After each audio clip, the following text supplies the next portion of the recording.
product that'll roll out, and it's for first-time home buyers too. Let me see what else I got for you. We are also rolling out in the next 30 days a new fix and flip program for your investors that will go to 90% financing. It's really, really aggressive. It's the cleanest, most aggressive product that I've seen in a while. I don't have every single detail on it right now, but I will in the next coming weeks. And it's something that we found out about kind of randomly. One of my other partners contacted me and she said, hey, this guy just closed on this fix and flip at 6.5% at 90%, 6.5% rate at 90% financing. And I'm like, that's not true. And she was at the closing. She sent a picture of the note to me. And I looked at the investor, talked to my people, and I was like, guys, we got to find out what's going on here. And we got to the bottom of it, and that's their niche, and that's all that they do. So we'll be directing everything to them. It's, the back end company is called Kiavi, and that's what they specialize in. We also have a new product for bridge financing. So if a client has a property to sell, there's a few different options that we can not count that departing residence against them for debt to income ratio purposes, which is causing a lot of you guys to have contingencies on your pre-approval letter, which are causing your offers not to be accepted. So if you have situations like that, get in touch with me offline, because it just depends on their situation. There's like 4 different options on it, but we can probably get them some bridge financing so we can get those offers accepted and not have them needing to sell that property to buy something right now. That's all I've got for you about what's happening. Open forum, guys, so fire away. Let me know what you got for me. Not all at once, though. The doctor program, does that include pharmacists? It does. So it would just mean that she wouldn't have to put as much money down. Is the interest rate higher as a result of that? No, the interest rate's pretty competitive. I mean, on any given day, it might be a little bit lower, it might be a little bit higher, but it's in the ballpark. It's not like they're. But would there be any advantage if she's a strong buyer to use that program over just a regular conventional program? No mortgage. If she's putting 20% down. Oh, if she's putting 20% down, then there's no point. No, yeah, okay. But if she didn't want to put 20% down, she wouldn't have PMI. Correct. Okay.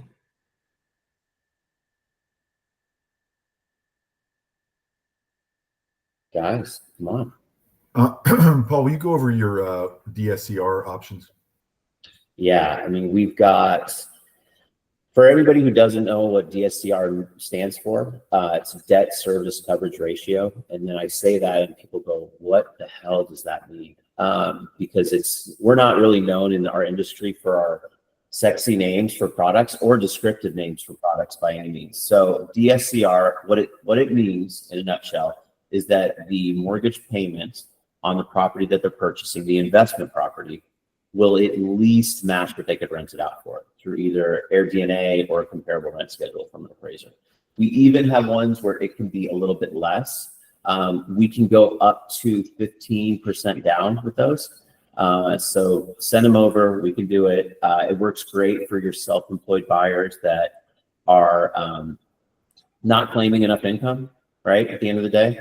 And this is a product where really the collateral is all that matters, the property they're buying. And as long as it works out cash flow wise, it's all good. Also, a lot of you guys use these products for those buyers that don't qualify traditionally, but when they're purchasing a primary residence, you don't know what to do. So we also have a product where if they put 25% down on the primary home, we don't care about anything. There is no debt to income ratio. This is a true no doc loan from like 2006. The difference is it's not 95% financing, but yeah, 25% down and they could buy a primary home and there's zero verification of income. That's incredible. Didn't think about that product before the call. That's fantastic. Well, I'm glad I asked a great question. Anne. Yes, what is the requirement and rate and fee for fix and flip property? I don't have it yet. That's what we're rolling out in the next few weeks. I'll as soon as I have it, you'll have it. I'll send it out to you guys once I got a full breakdown on everything. Thank you. Yeah.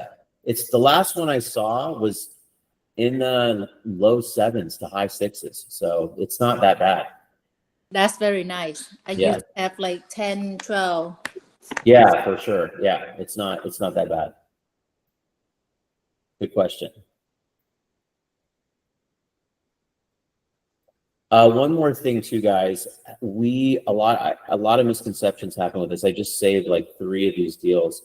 FHA, does anybody can speak up? Let me know what the minimum credit score is, because there's a lot of misconception with people and their buyers right now on that.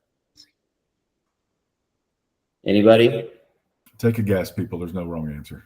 Well, there is wrong. There's a lot of wrong answers. There's a lot of wrong Five- answers. five- so- 580? Okay, that's one answer. Anybody else? 640. Okay, I see Tammy, if that. it makes you feel better, that was my guess too. Okay. So was it? So, okay, well, you're both wrong, but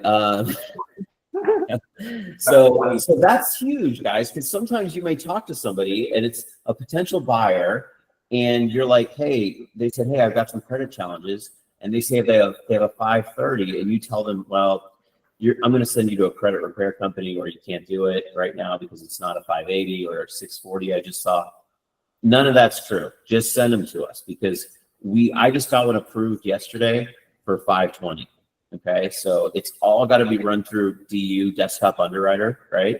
Which is what FHA uses. And FHA has no credit score requirement at all, period. So as long as DU will accept it, which is that automated system that we run, then we can do the loan. But a lot of lenders, every lender almost has an overlay, which is why you guys have the answers that you have, because somewhere someone has given you that answer because that's their answer, but it's not reality for the rest of the world. So the last thing you want to do is think somebody can't buy a house, and then you bump into them a month later and they're having a housewarming party and you're bummed out because, you didn't help them out on that. Awesome. Thanks, Paul. Sure. Also, one more thing too. I keep thinking of more stuff now. I've heard a lot of this right now, that a lot of people's listings are not moving, right? So we have another program for that as well. If in the realtor remarks, the buyer has to be pre-approved by us, and we can pitch that buyer an option, we will give them a 1% lender credit on all of your listings, and it will not affect the pricing that we give them. So if that's an incentive that will help you move that property, or maybe you can use that 1% and maybe communicate with the seller that they chip in 1%, and we do a 2-1 buy down and we pay for it for the buyer to make your listing more attractive. Let's do it. Let's not keep these things sitting. That's fantastic. That is fantastic. And I do hear a lot from you guys that my listing is just sitting. What is going on? Yeah, whatever we got to do, guys, let's make it happen. On the buyer side too, it's weird. I either pre-approve someone and a couple days later I get a contract, or I hear that, they're getting in these multiple offer situations. It's strange. It's either, a multiple offer situation, or it's a ghost town, and the offers, you have a captive audience, right? So my point is, if you get someone to us early, we pre-approve them. We get all of the documents from them. We upfront underwrite them. We will actually give you guys an addendum that you can put in with your offer. Not to mention, you'll have an underwriting approval rather than a pre-approval, but we'll give you an addendum where if that deal doesn't close because of a mistake that we made, we will give the seller $7,500. So if you're in a multiple offer situation, you're trying to get every single edge you can, get them pre-approved by us.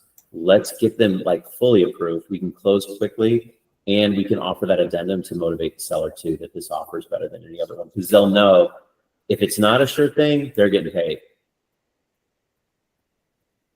Awesome. I've been doing that for 3 years. I've never had to use it. So take advantage. Fantastic. Let me check the chat. Any other questions, guys? You have a brilliant lender on here if you'd like to ask any questions. Well, Oh, you have Paul. Any questions for Paul? Come on, guys. Now's your chance. come on, guys. All right, Paul, give us that verbiage that you like to see on the contract or in the realtor remarks, and what you want, be more specific about that, or maybe write it in chat or do something where we can kind of all get an idea of what we would do on our listings. I'll do it like just off memory real quick, and then I'll actually send it to you guys too. So it's let me see. So essentially, all you're saying is, any offer must be pre-approved by my preferred lender, Paul Massey, phone number, email, right? And then it will say incentive will be applied of 1% towards buyers' closing cost credits or rate buy down, and that's it.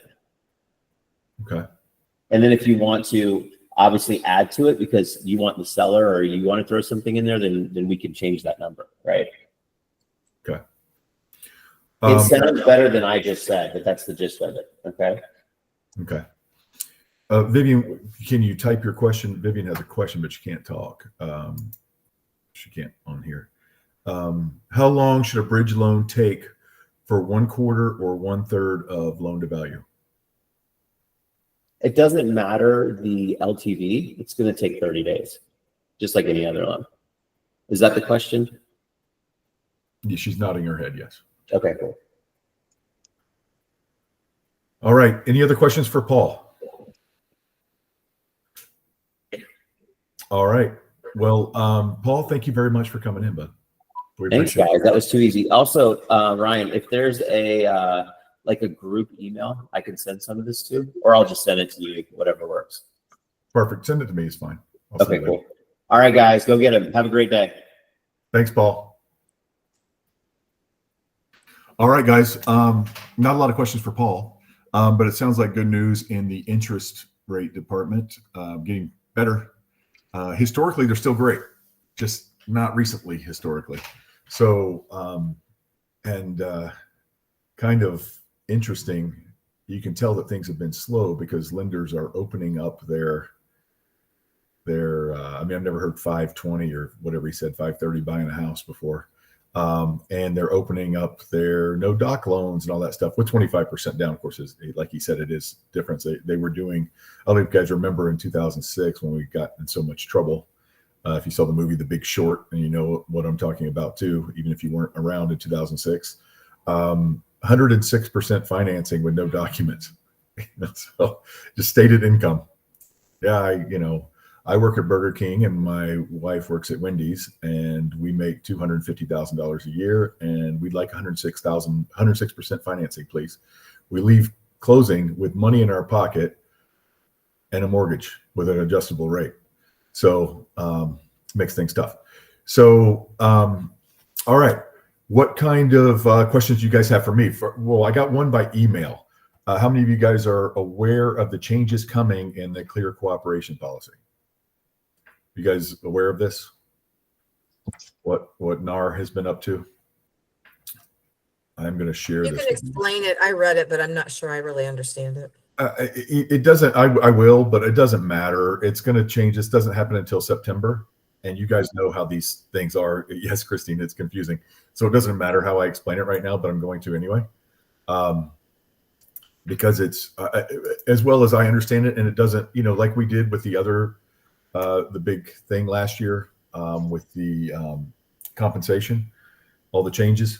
It came out with one thing and it ended up as something completely different. They kept changing the rules and changing the rules. And not only that, but as you'll see on here, and this is the NAR frequently asked questions on this. It is going to be a moving target. And as you'll see right here, this means if you look at under number 2, the second paragraph, well, let's do the first one. The MLO for sellers policy introduces a new category of exempt listings called delayed marketing exempt listings. This means a seller can instruct their listing broker to delay the marketing of their listing by other brokers outside of the listing firm through IDX and syndication for a period of time as determined by the local MLS. So anything that NAR puts out now until our local MLS tells us what, your local MLS, a lot of you guys have different MLSs on here, then it doesn't matter. Well, it doesn't matter what we decide right now. It's up to them, the local ones. this seems like anything but clear cooperation. It sounds like they're backing off of clear cooperation for pocket listings and things like that. And it is just, but you know, it doesn't say this in here, but it's the big brokerages trying to keep listings in house. The ones who take 30% of what you make, they're trying to do 30% of both sides instead. And this is them lobbying and working with NAR to do that. So, but it's going to be great. I mean, we have to use it for ourselves too. And really it's for the same agent more than the same brokerage. So, you know, for you guys to put it on your social media and everything else and try to get a buyer before you have to release it to the public. Is that good for sellers? Anybody have a question or answer on, is that good for sellers? Vivian. I was going to ask about the buyer brokerage agreement, so go ahead and finish with this point. Okay, Christina. So, so I don't know. I mean, I saw somebody, obviously Compass is one of the big companies like pushing for it. And I agree. I kind of think they want to just try to, because they always say, oh, Compass exclusive. And they want to try to promote that, oh, we have this network of off-market exclusive listings. But, you know, I saw somebody posting like, oh, no, other agents could show our office like they made it like it was not just for Compass agents, any agent. And I'm like, so it's just very confusing. When I see like the big corporate models where they take a large percentage of the commission, do that, I agree. I think that they're just looking, that's the first thing that occurs to me, right? That, oh, okay, this is beneficial to them because then they can force people into their model because then they have to share more of their income. But then they were saying something like, oh, now it's other agents can show our office. And I'm like, well, then it's not it's just, No, I'm just confused with the whole thing. That's nonsense. So what that means is if you see it on a Compass agent that you follow, you see it on their social media, of course they can't deny you, and you call them and say, I want to show this to my client. Of course they can't deny you from doing that. That's all it means is you can show our listing. They have to say that. Of course, they can't say other agents can't show their listing. That's crazy. But this is detrimental. It's so detrimental to the seller. This is like me putting my car for sale and put it in my driveway with a sign on it and saying, only if you live in my neighborhood, you can buy this car. Oh, you know, that's the only people are going to see, you know, the only way you can buy this is if you live in my neighborhood. I know. I'm limiting the people that can see this and buy this, and because they're not going to see it unless they follow certain people on social media. So it's, or go to the Compass website every day to see what Compass has today, which nobody's going to do. So that's what they're saying. They're trying to keep it in house and get both sides. And it's a complete, and I don't care if it's just for 2 weeks or whatever, or a week or 3 days, it's a total disservice to the sellers. That's why we have clear cooperation policy of 24 business hour, 1 business day. You can put it on your own. Good luck selling it to the public. You might, some of you on here probably done that before in the one day that you had to do it, but not very often. And it's just 1 day of delaying the seller getting an offer. I bet you it's cost sellers way more. And this is not better for sellers. I don't know how anybody, with everything that's been going on, that's supposed to be so much better for sellers. This seems like it's going the opposite direction. I think their main talking point that I've seen them say is cumulative days on market or days on market, you know, that, oh, that's killing the sellers. And I'm like, well, isn't it more advantageous? So then are you just pro seller and anti buyer? Because isn't it more advantageous for the buyers to have all the information transparently? And I just, I'm not really, unless it's like, you know, some ultra high net worth seller with like a very expensive listing that there's truly only a small pool of buyers that can purchase it. I don't see how this is going to be beneficial to the general public, most sellers. That's a terrible argument that they're making, because so what if it's 3 days, then who cares about an extra 3 days on the market? Your buyers don't care about if something's been on the market 24 days or 27 days, doesn't matter, right? Or 54 days or 57 days or 112 days or 115 days, doesn't matter. Right. And if it's more than 3 days, you're really hurting the seller keeping their property off the main market for 2 weeks or a week or whatever it's going to actually be. So, or permanently. It's a. Who makes that decision? I mean, wouldn't you discuss that with the seller? I mean, You who discuss makes it with the seller. Yeah, you have to discuss it with the seller. It's going to be an option for people, multiple listing options. So But I it don't know. I don't even think the makes seller is sense going that to it's a agree to good that. option. The only seller is going to agree to that, Tammy, is one that is easily tricked into believing Yeah. it. It's not protective for the consumer at all. Mhm. I don't for the buyer and for the seller, and that's And it what it's makes no supposed to be for. sense. It makes no sense. I agree. We've seen a lot of things that don't make any sense lately. So I agree.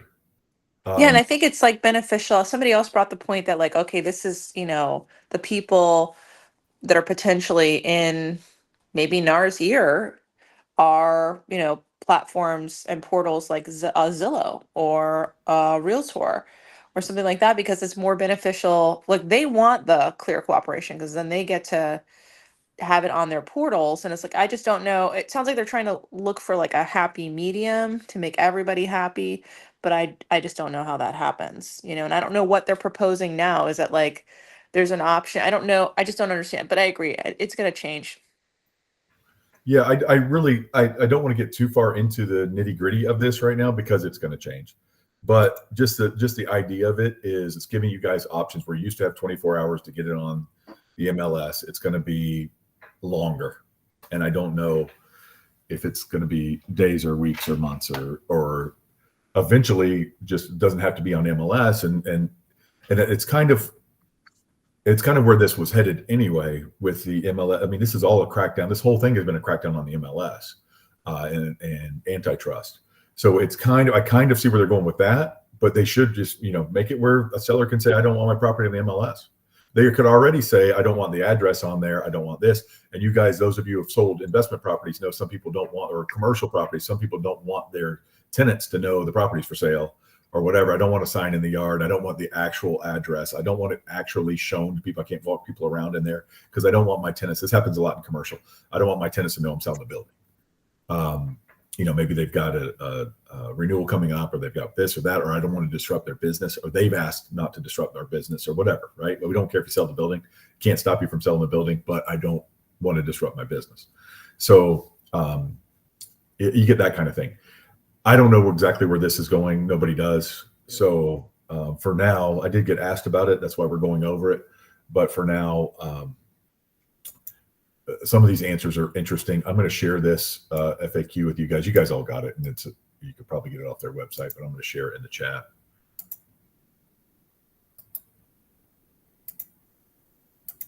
There you go. So you can look at these yourselves. Is delayed marketing exempt listing the same thing as an office exclusive? No.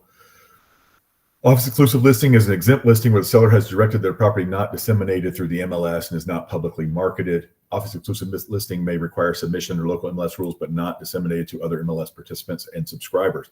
So you put it on MLS, but click boxes where nobody can see it. The multiple listing options for sellers policy requires listing brokers to obtain a certification from sellers for an office exclusive listing. Of course. So you have to trick your sellers into doing it that way. They're creating an issue that doesn't really exist, kind of. In a way. I don't know. I assume this is trying to stay out of trouble, and I don't know. I'm not sure why. So, and I'm willing to wait it out. Obviously, it doesn't take effect till September. So let's see what they come up with. And look, more importantly, whether you're with Stellar or Space Coast or Daytona, New Smyrna, wherever you are, let's see where it's going first. Christina, you have another question? No, sorry. I think I just left my hand up. All right. Daryl Hunt from Orlando. Hey, everyone. Hey, did everybody see where the credit card processing fee is going to be 3% now for Stellar? Everybody online is going off about it. Everybody is so PO'd, including myself. Daryl, I answered them that they need to charge me on April 30th. Sorry, say that once more. Where the fee goes into effect. Yeah, it goes into effect actually next year, if I remember right. It's like April. Oh. I think it's April 1st of 2025, because I checked to see when my bill was due, and I'm actually due like 2 weeks before. Well, 2 weeks. Let me think. Do you mean 2026, Daryl? I'll have to go back and look. I thought it said a year from now. Maybe I'm wrong. Maybe I I'm. thought it said this year. Yeah, I'll look too. But yeah, everybody's mad online about it, including myself. Well, I think you can just have it pull from your like checking account and avoid the fee. Like just enter your right. Is there a way? That's the way that I Yeah. would around it. Yeah, they want you to pay with your checking No. account or whatever. Too, Christine. Vivian, I'm sure what she's saying is that that she's right. It starts May 1st of this year. So she's being charged on April 30th is what she wants. Right, and I'm posting it here because I just pulled up the thing. It is this year, Daryl. My Okay. thing is I don't want MLS to tell me how to pay my bill. You know what? I think I thought it was. Point or benefit, I should be allowed to do that. That's between me and my credit card. I thought it was next year because this year I have to pay my bill like I think 2 weeks before it takes effect. So I'm like, good, I'm good for another year. Yeah. But it makes me mad because I pay a lot of my bills with credit cards that have points. That's what I do. I travel a lot now and that's what I do. So that part really makes me mad. Anyway, that's my 2 cents. Yeah, I saw your post on Facebook. I didn't want to get involved. I try to stay out of those things. You usually try to stay out of those things, especially obvious things like that. But yeah, it is running. You know, there's so many things, especially on that Facebook page that you're talking about there. Well, I saw your comment, the Orlando Mastermind. There's so many of those people have always said, oh, the barriers of entry aren't high enough. You know, it should be more expensive to be a realtor. We should get rid of some of this riffraff, part-timers, blah, blah, blah. And now that it's becoming more expensive and the market has run out a lot of part-time agents or not really part-time agents because there's part-time, they have jobs. A lot of struggling agents have gone back and gotten jobs. And now we're complaining about more, which we should be. I mean, it's stupid that you have to pay now for 2 lockboxes and you have to pay for, you know, two lockbox access. You have to pay for this, you have to pay for that. Now it's going to be, I mean, this is 3% of $700. It's $21 a year, but still it's something, right? If you're paying by credit card, and it's only going to get worse. And, you know, this $518 million has to come from somewhere too. And they're not mining Bitcoin for it. You know, they're going to charge us. That's what they do when you need more money. It's like when the government needs more money. Where do they don't have a business. We're the business. So they get it from us. So that's what's going to happen. And don't be surprised by any of it. It's going to get more and more expensive. So we have to be more and more successful. I mean, we have to. The good news is, as inflation goes up, as our charges go up for everything, house prices are going up more than 3% a year, you know, so typically, so we're going to be making more commission. So just keep hanging in there and sell houses. And I can tell you from 10 years ago, the average commission we were paying was $8,000 and now it's 13, 10, 15, 20, whatever it is, right? It's all the commissions are more. I think the median house when I started was 248 or something like that in the Orlando area. And now it's pushing 400. So, I mean, commissions are more, and you guys are doing great with the compensation thing. You guys are making more money than you were before. And I love to see, we had somebody yesterday that charged their client the 1%, that they're only getting 2% from the other side. They charge your client 1%, client paid it. No problem. I mean, it happens all the time. You guys are making 3% now. A lot of you. Or 2.5%, and you look like a nice person for letting them off for the other half, whatever it is. But before, you know, you got 2.5%, you're pretty happy. Now you're getting 3% and you're okay with 2.5%. And I love it.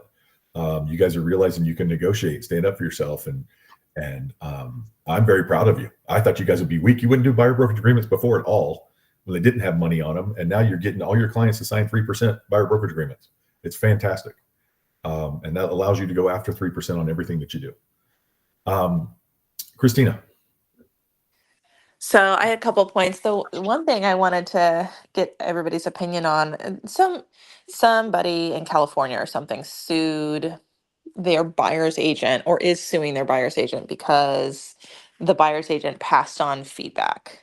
And it's another one, it's another hot topic in the mastermind group with everybody having their 2 cents. I just was curious. I don't think there's anything wrong with it. If you want, you can get something in writing saying, hey, I can give, feedback with permission or, but basically, I don't know, somebody posted something complaining about, oh, I'm tired of everybody asking me for feedback on on my listings. And then, you know, it's just crack. I don't think there's anything wrong with it. I mean, I think you can do that within reason. But people, oh, you're opening yourself up to liability, but it's like anybody can sue you at any time for anything. So it's like, I don't know. I think it's cooperation. I'm curious what everybody's thoughts are on that.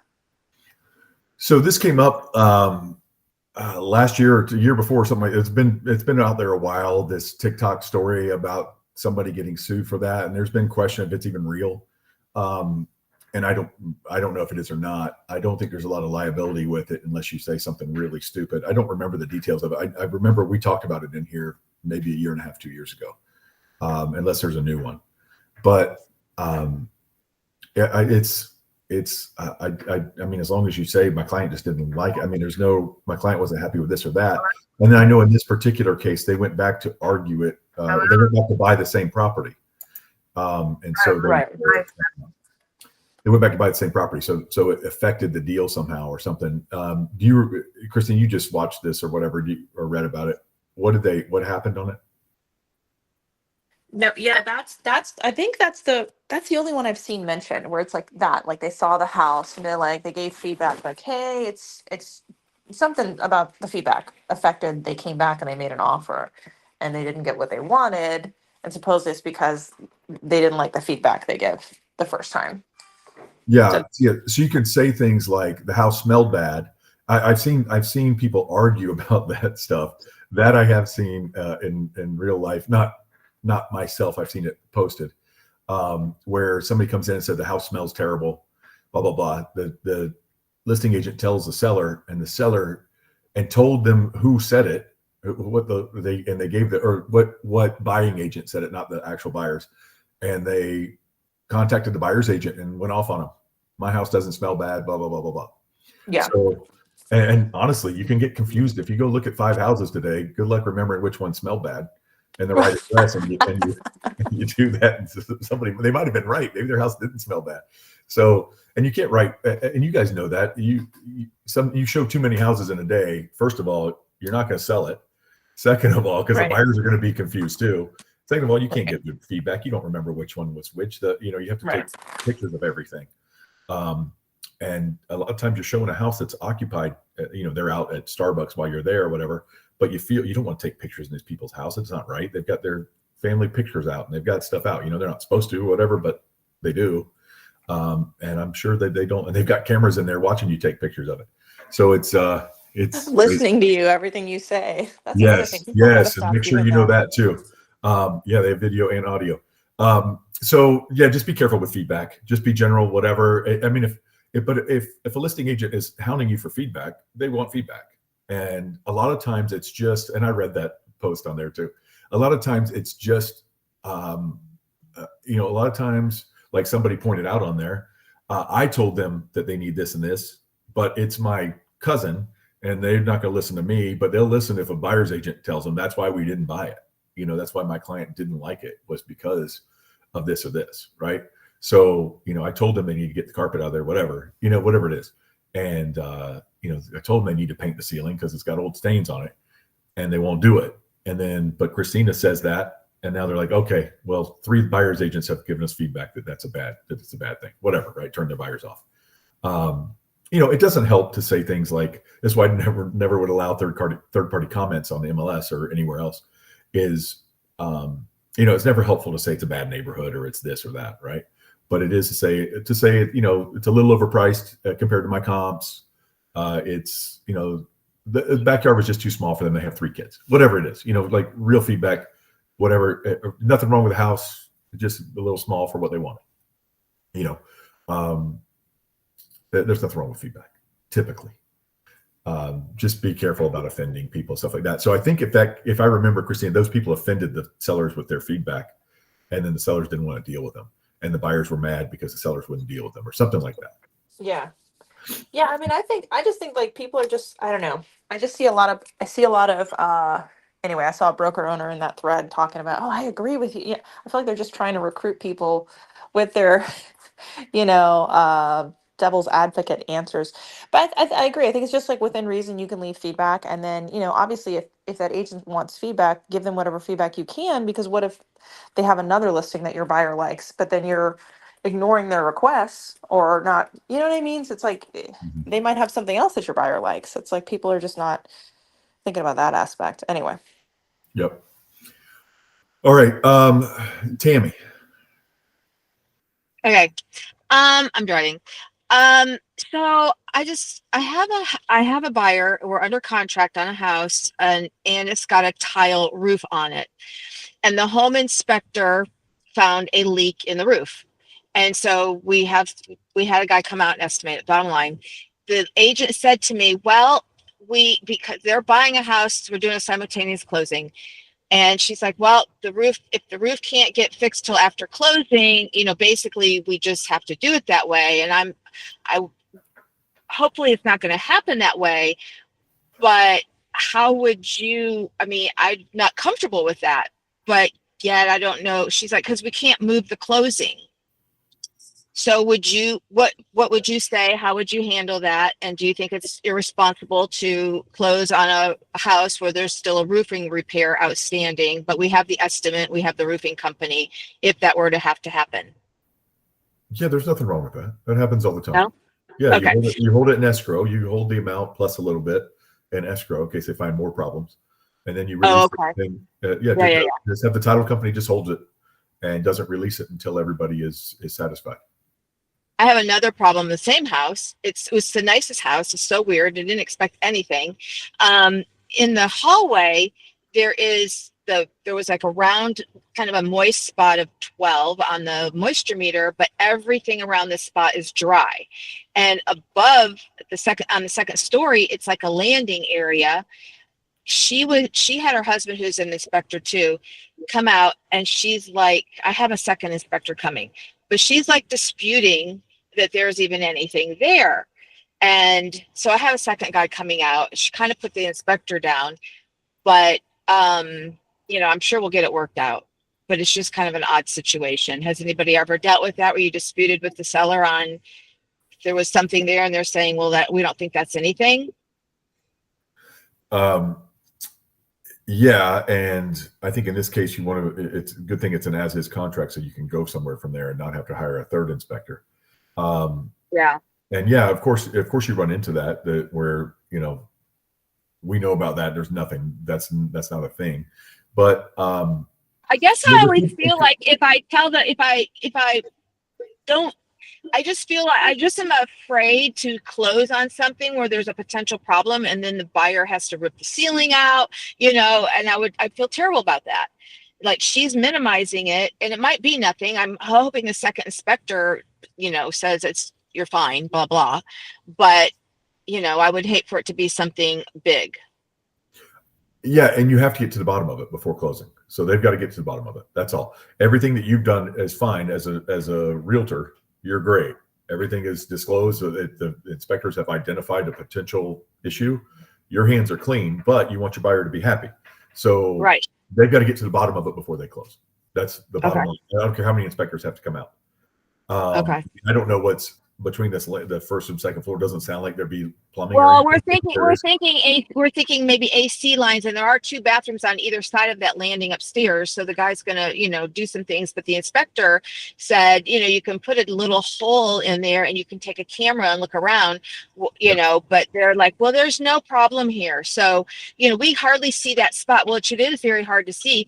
But how do you have a 12% little moist spot in the middle of a dry roof? Ceiling. A pinhole leak or a leak in a pipe coupling. Yeah, or condensation in an AC line Yeah. or something. Yeah. I don't know, but I hate when I'm in these positions. Well, you just have to figure it out. I mean, that happens. Yeah, I That's know. part of the job.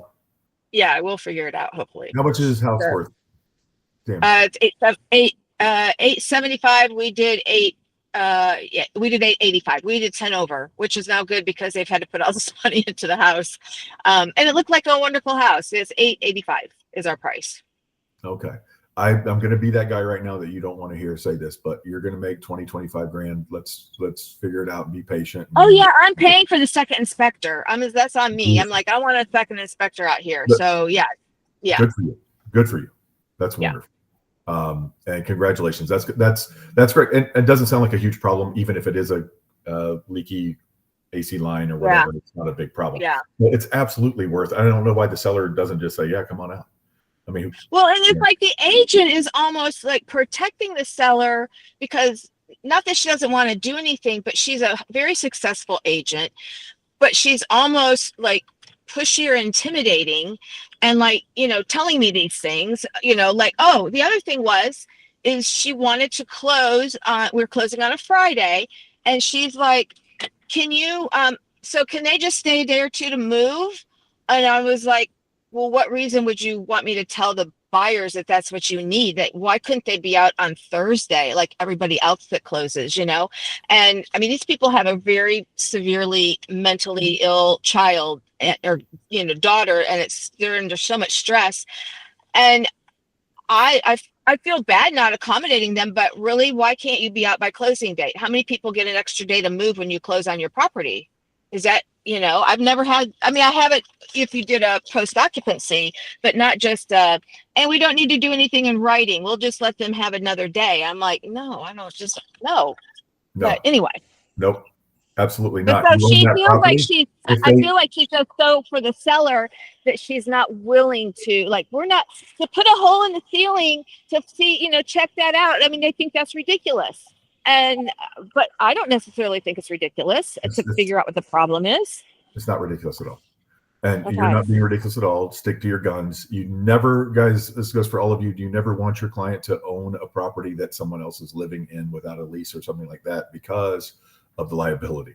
So the minute they own it, the minute everybody's signed and they get handed the keys and you still Yeah. get somebody else in there, that's why Yes. I hate, as a buyer, I hate post closing occupancy. Yeah. Without putting She all this said, type of attorney goes, draw something to protect your client. well, your people seem much more difficult to deal with than my people. So we'll just leave it Okay. to where Don't we're let out. But I'm Tammy, like, you yeah, are, those of you guys don't know Tammy, she's very successful and she's very Okay. nice. And Yeah. and this other person is very successful but not as nice and very manipulative. And don't let them manipulate you. yeah, If you need me to be the bad guy, blame it on Ryan. Won't let me. yeah, I will. You know If I who's a need to. great bad guy is Carissa. She's mean. I'm so So- sorry. My horn is beeping out here. So I'll get off the line. I'll mute myself. Well, So thank you for that info. Okay, and this goes for all of you guys. If you ever need a bad guy because you're too nice and you don't feel like telling people things, you can tell them about me or Carissa is your bad guy. Okay, they won't let me. You can always do that. That's why we're here. Let me see the list. Tammy is gone. Vivian, and you can ask your question about buyer broker agreement now if you want. I would love that. Thank you, sir. And we just got rid of the problem broker that was complaining about me, and we canceled that contract. But I really relate to what Tammy's saying because she accused me of not being a team player, and my buyer threw back at her, yeah, she's on my team. So Yes. let's remember who we represent here, people. Yep. And speaking of buyer brokerage agreements, so while I was visiting my mom at skilled nursing last month, one of the nurses overheard me on the phone with this particular buyer about his due diligence and approached me about representing her to buy a house. But it turns out it's the boyfriend that's actually buying the house, financing, getting the loan, whatever, making the decisions. He has a buyer brokerage agreement with another agent. So I explained to him that I legally can't show him property because then I don't have any way of getting paid. And in reverse, the other agent will be first in line to get paid on whatever I sell. So that's not happening, obviously. So Let me clarify something on that, Vivian. Okay. He can sign something with you, but he would have to pay both of you. So, Okay. and there is no first in line. He owes you both. So it doesn't Okay. matter. There's nobody takes precedence, nothing like that. They are grown people over 18 years of age, illegally adults. they cannot, they absolutely can sign buyer brokerage agreements with everybody in town, but they're going to owe everybody in town 3% or whatever their agreement said. So you can do that. He needs to just, he can cancel the buyer brokerage agreement that he has with someone else. They are not imprisoned forever with that. They just have to cancel. I explained that to him, and I also explained to him that, like he asked, should I give him more time and expand the search? I said, absolutely. You know, we don't always have available in inventory exactly what you're looking for at your price point. And if he's already working for you, please continue to give him a chance. What I did end the call with, and I didn't mean anything nefarious by this, but it works. I said, if you run across a for sale by owner, send me a phone number and address. I never implicated myself as representing him because I plan to reach out to those people and try to get the listing, obviously. But it just felt like a good way to end the conversation with him, to have him think about a for sale by owner as an option. But so you answered my question. Would I have to wait for him to get paid, or would I have to share with him? And you're basically saying I don't even have to share with the other agent. I get mine in addition to his. Good luck with that. Yeah. No, of course not. Who's Yeah. going to pay both of us, please? Right. So it's just going to be a problem. And the deal's going to fall apart when both people are asking for money at the end. And the buyer's going to say, well, I can't do this. I want out of this deal. It's just going to be a mess. So the right thing to do is just to let him go, or to let him know that if you're not unhappy with your agent, then you need to cancel with them. Then you can talk to me. But right now I can't talk to you about it. I did explain that he can cancel. It's like any contract. Yes. He has to do it in writing, you know, fairly. Right. And Yes, last week I had this couple from California call me. They said they want to looking for a Vietnamese agent because they want to speak Vietnamese, comfortable speak Vietnamese, but they signed the contract with another agent who's not Vietnamese in Tampa a month ago. So she said they already bought one house with her. Right now, this is the second house. They say that they feel more comfortable because they have a lot of questions that they cannot be able to express themselves with the other agent. So they ask, like, how can they get out of the buyer agreement contract and work with me? And what your answer for that? well, they need to look at their buyer brokerage agreement with that agent and see the cancellation part of that. Because some people put different things in there, but the typical form, they just have to do it in writing. They say just a regular form that everybody sign. Okay. Well, then they need to let the person know in writing that they want to buy properties outside of their area with a Vietnamese speaking. They don't have to give any reason. They can just. They can cancel? Yeah, of course. Oh, okay. Yeah, they don't. If somebody signs a BBA with you, they don't belong to you forever, or even the length of that BBA. If I sign a buyer up today, and I sign them up for 90 days, and I do a terrible job, never do anything for them, they can say, hey, what are you doing? And I'll say, you're mine for 90 days. Good luck buying something or whatever, right? They can cancel. So they have to let me know in writing that they cancel. Okay, great. I will let them know. And I Thank you. should send them a modification to the buyer brokerage agreement, technically, that says that move the end date from 3 months from now till today. Awesome. Thank you. And then I can sign with you. Be careful about tampering with them. I don't know the rules on tampering with them on this yet precisely, but I know you can't really tamper with them. Like, don't say, send me the agreement and I'll show you how to get out of it, kind of thing. That's the kind of thing that gets you in front of the board, I think. Oh, okay. Got it. Just tell them to figure out how to cancel. That agent's going to, they've already sold them a house. They'll cancel these things. But I would like to say this, selling someone a house does not end that agreement. So if someone buys a house from an agent in Tampa like this, and then signs one with you, they technically still owe that agent if they do something within that time period, protected time period. So we haven't run into that yet, but I'm sure we will. I have another question. Because they might not have even thought of that, and they might have said, "Oh, I bought one in Tampa. Now I can buy one in Orlando." And that's why that thing has, like, in that area. If their agreement with her says that they're looking for a house in the Tampa area, you know how it has that and what areas you want to buy. That's why I tell you guys to put Central Florida or, you know, wherever you live, or Florida, or anywhere you want. Covers you better the bigger area you put. But if it says Tampa, you know, Tampa Bay area, and then they could sign one with you because hers does not relate to you. Right. You're buying one in Orlando. And that's probably what a lot of people think. That was very mindful of them to know that, hey, I had one there with her. My intention was to buy a property in Tampa. I fulfilled that intention. Now I can sign one with whoever I want, wherever I want, even another agent in Tampa who speaks Vietnamese, because, you know, Bob Jones did a good job for me, but I want someone who speaks Vietnamese, so I can just sign one with An Nguyen. Well, that doesn't necessarily, it's not necessarily the case. So that was mindful of them, very smart of them to realize that they might have a problem with there. Yeah, thank you. Can I have another question? Sure.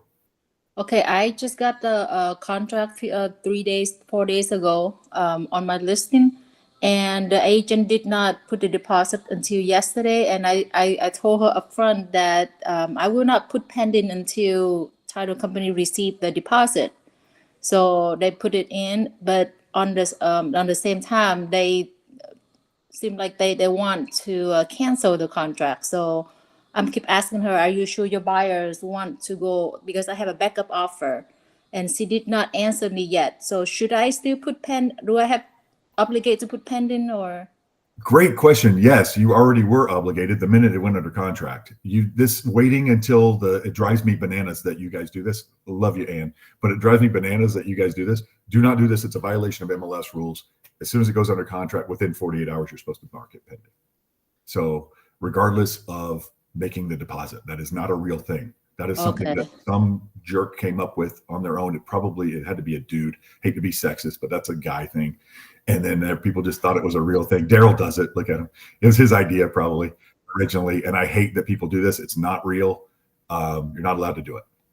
You have to mark it pending, and they will fine you for it. Well, they're going to warn you enough times that you're just going to fix it, but it's a violation. And if you've never, some people are just forget to do it. I've done it before. Forget to mark it pending, and they will give you a thing if the other agent complains. Usually the other agent will just complain to you, which has happened to me also. Say, hey, you didn't mark it pending yet, and they'll mark it pending. But also I've been notified by MLS that I need to mark it pending.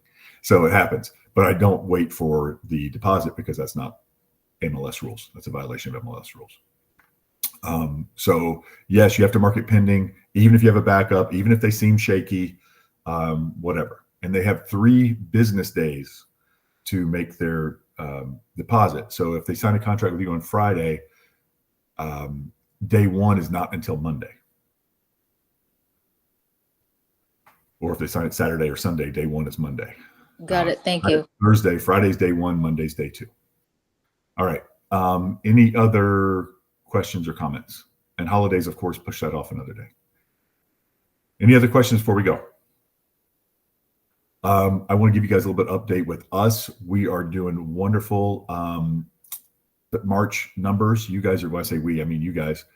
March numbers are way up from February and January. So we're very proud of you guys for doing great. It looks like the market is picking up some. Interesting things I'm hearing anecdotally about some builders laying off people and stuff like that, but it's just anecdotal stuff. Might be bad employees for all I know. But so there's mixed messages on the marketing. Interest rates are coming down a little bit. Seems like things are moving a little bit better. I don't know if you guys are seeing any more action on your listings. I know a lot of listings are just sitting. That's the kind of thing like Paul was talking about. Those little things can help move something. And I know a lot of your sellers are anxious and ready to move their property. So think of things. That's what separates you from the riffraff agents that you guys hate so much. That's what separates good agents from bad agents is the thinking outside the box, helping the seller sell their property, helping your buyers buy properties. So keep those things in mind. It's the relationships that you guys have that makes you better than people who just sell their brother-in-law house every once in a while, right? So keep that in mind. Any other questions? I see Michelle's here. Welcome, Michelle. Good to see you. Michelle Ritson. She's a new agent with us, and she has her camera on, which is awesome. Thank you. And no more questions. I will see you guys next week then. Please let me know if you have anything in the meantime, anything you want to discuss in next week's meeting, and we'll do it. All right, guys. See you next week.